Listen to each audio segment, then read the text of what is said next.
Enable all option. Hello everyone, in today's video I will show you how to give someone access to your Facebook page in just a few simple steps. Whether you want to add an admin, editor, moderator or content creator, this tutorial will help you do it easily from your mobile phone or computer. So let's get started. Step 1.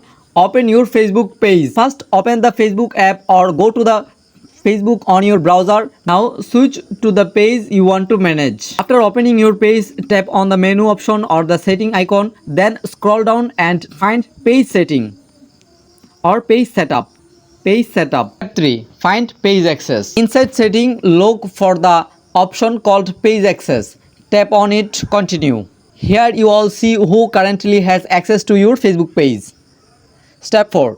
Add new person. Now tap on add new or add people to page. Facebook may ask for your password for security verification. After that, search for the person Facebook name or enter their email if needed. People with task access, add new. Next, search for the person's Facebook name or enter their email if needed.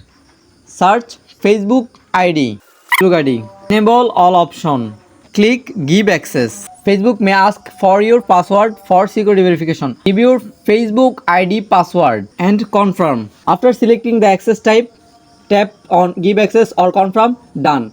The person will receive a notification and once they accept it, they all get access to your Facebook page. Outro. That's it for today's video. In this tutorial help you, make sure to like the video, subscribe to the channel and turn on the notification bell for more helpful Facebook tips and tutorials. Thanks for watching.